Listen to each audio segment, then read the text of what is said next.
जोहार, जिंदाबाद। सबसे पहले यहाँ पर खड़े जितने भी आदिवासी, गैर आदिवासी, ब्राह्मणिया हो कि ब्राह्मण हो कि मजदूर हो कि किसान हो, चाहे वो कोई चपड़ासी हो, सबके लिए एक बार जोरदार तालियां बजाओ। ये जो लड़ाई है, इस लड़ाई के लिए हमें ऐसा पानी डरा नहीं सकता। इसलिए विक्रम भाई, वीरेंद्र भैया आए थे छतरी लेके, तो मैंने कहा मेरे भाई जब पानी में भीग रहे हैं, खड़े हैं, तो मुझे अधिकार नहीं है कि मैं मंच पे आके छतरी के नीचे भाषण दूं। और ऐसी स्थिति में जब छतरी तो दूर, घर की छत भी गायब हो रही है अपनी। अब तो जमीन के नीचे गड्ढा खुदने वाला है। आपके जमीन के नीचे सोना है, आपकी जमीन के नीचे ग्रेफाइट है, आपकी जमीन के नीचे चांदी है, बॉक्साइट है, लोहा है, खनिज के जितने भी करोड़ों अरबों रुपए के मिनरल्स है, वो सब आपकी जमीन के नीचे है। आपने कभी सुना है कि कोई बाईपास अलीराजपुर के बीच में से निकल रहा है? सुना है क्या आपने? किसी बाजार के बीच में से बाईपास निकलते हुए देखा आपने? कहां से निकलता है? मैं आप सबसे पूछना चाहता हूं, बाईपास कहां से निकलता है? गांव की जमीनों से निकलता है, मजदूर किसानों की जमीनों से निकलता है। बाजार की तो 1 इंच जमीन लेने की हिम्मत नहीं है किसी भी नेता में। इतना बड़ा षड्यंत्र आदिवासियों के खिलाफ आज अलीराजपुर जिला इस झमाझम बारिश में चौबट खट्टाली क्षेत्र के जितने भी हमारे आदिवासी समाज के मजदूर किसान लोग हैं, उसमें व्यापारी वर्ग भी मौजूद है।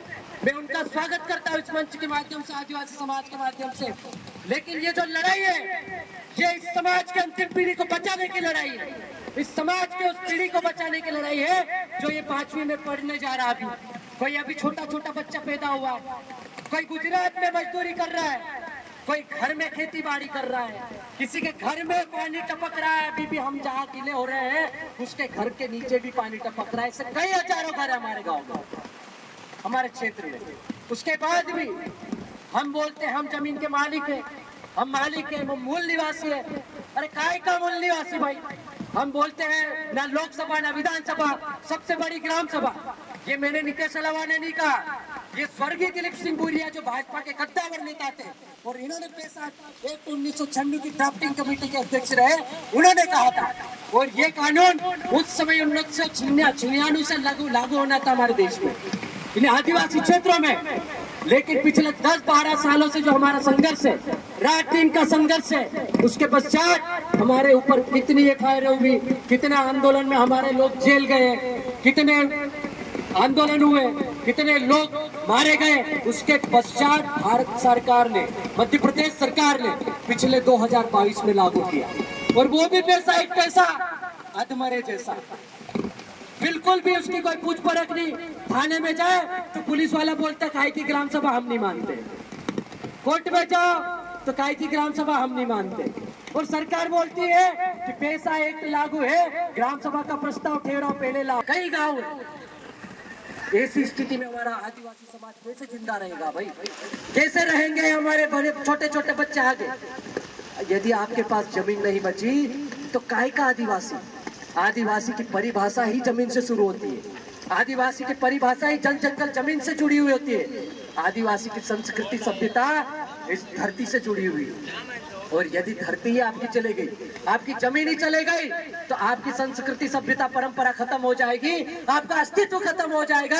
आपके जो मूल अधिकार है, आपके जो संवैधानिक अधिकार है, धीरे धीरे कतरते जाएंगे, खत्म होते जाएंगे। कल ही सुप्रीम कोर्ट के 7 जजों ने एक जजमेंट दिया कि अब आदिवासी समाज में या ST SC का जो समाज है, वहां पे भी क्रीमी लेयर लागू किया जाएगा। क्यों भाई? हमारा एक व्यक्ति कलेक्टर बना अलीराजपुर से, तुम्हारे पेट में दर्द होने लग गया। हमारा व्यक्ति एकमात्र कैबिनेट में गया, तुम्हारे पेट में दर्द होने लग गया। हमारे जिले से पहली बार सांसद गई, तुम्हारे पेट में दर्द होने लग गया। क्यों ऐसे निर्णय दे रहे हो जिससे भाई भाई लड़ने को मजबूर हो? आज वो क्रीमी लेयर लागू करके भील भिलाला पटलिया भारेला सबके बीच में झगड़ा करवाना चाह रहे हैं। हमारे लोग बड़ी मुश्किल से अब चपरासी की नौकरी कर रहे हैं। कोई पंच बन रहा है, कोई सरपंच बन रहा है, कोई विधायक बन रहा है। इतनी सारी परिस्थितियों के बाद भी हम लोग थोड़ा उभरने की कोशिश कर रहे हैं। और लोग दिल्ली में बैठे हैं हमारे खिलाफ, संवैधानिक रूप से अधिकार छीन भी रहे हैं, कोर्ट के माध्यम से भी अधिकार छीन रहे हैं, और दलाल लोग हमारी जमीनें बेच रहे हैं। इन दलालों के खिलाफ अब हमको सबको एकजुट होकर लड़ने का समय आ गया है। अब पूर्व वक्ताओं ने बहुत सारी चीजें बोली है। हमारे जिले के कद्दावर आदिवासी नेता महेश भाई काका पटेल ने भी बोला है कि अब हमें हथियार लेने की जरूरत है। वास्तव में ये बात सच है कि पहले हमारे बुजुर्ग लोग अलीराजपुर जिले में दिन में आए कि रात में आए, उनके हाथ में पालिया होता था, तीर कमान होती थी, उनके गले में गोपन होती थी। लेकिन हम लोग पढ़े लिखे लोग हो गए ना, तो हमने वो धीरे धीरे चीजें बंद करवा दी, हमने रखवा दी। लेकिन पुलिस प्रशासन क्या करता है, भगोड़े में भी कोई एक पालिया लेके आता तो आम से एक्ट लगाता है। इनको अभी आईपीसी सीआरपीसी को अच्छे से पढ़ना चाहिए, इनको 5वीं अनुसूची का पता होना चाहिए, इनको पैसा एक्ट पता होना चाहिए और आदिवासियों की रूढ़ी प्रथा का पता होना चाहिए। इनको पता नहीं है अभी भी। इनको ये पटेल को कब याद करते हैं, जब इनसे झगड़ा नहीं समझता है, तब गांव के पटेल को बुलवाते हैं, पटेल ने सरपंच तो आओ झगड़ बांध दो। लेकिन जब वो पटेल पहले झगड़ा तोड़ने की बात करता है, नहीं इस पे कायमी होगी बोलते हैं। ये लोग मजाक बना के रखे आदिवासी क्षेत्रों का, मर्जी आए उस पर रासू का ठोक देते हैं, मर्जी आए उसको जिला बदल कर देते हैं। अबे तुम्हारे बाप का राज है क्या? ये आदिवासी क्षेत्र है, ये आदिवासियों का क्षेत्र है। यहाँ पर छीटू किरार जैसा योद्धा आदिवासी पैदा हुआ था, उसकी सरजमीन है ये। यहाँ पर पृथ्वीलाल भूरा जैसे बर्जर के क्रांतिकारी भी पैदा हुए। यहाँ पर आलिया भील जैसा आदिवासी लड़ाकू भील भी था, और ये आज भी उसका डीएनए खड़ा है। ये बारिश में भीग भी सकता है। तीर कमान से तोपों का सामना करने वाली कौम भविष्य में जरूरत पड़ी तो तीर कमान वापस उठा लेगी, लेकिन उसके लिए मजबूर मत करो आप। अभी हम लोग पढ़ लिख गए, हम लोग संविधान जानने लग गए, तो हम लोगों को समझाते हैं। हम गांव-गांव में जाके बैठकें करते हैं, उनको ये बोलते हैं कि हमको गोपन पाले तीर कमान को घर में रखना है, अभी कलम से लड़ना है। हमको पता है, मैं आपको उकसाना नहीं चाह रहा हूँ, मैं आपको भड़काना नहीं चाह रहा हूँ। अल्ट्राटेक में जिसकी बात हो रही थी 2 दिन पहले ही धरना हुआ था, वहां पर 2 आदिवासी समाज के मजदूर लोग मारे गए।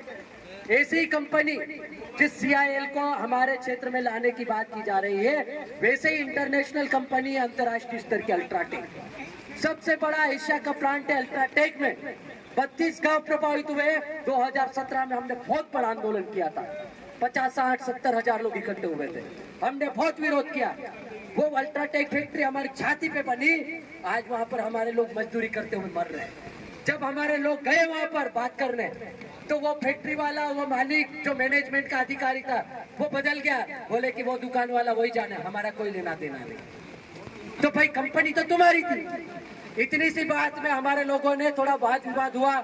आदिवासियों का डीएनए थोड़ा गर्म रहता है, खून थोड़ा गर्म होता है, तो उन्होंने थोड़ी सी खिंचातानी में मारधाड़ चालू कर दी।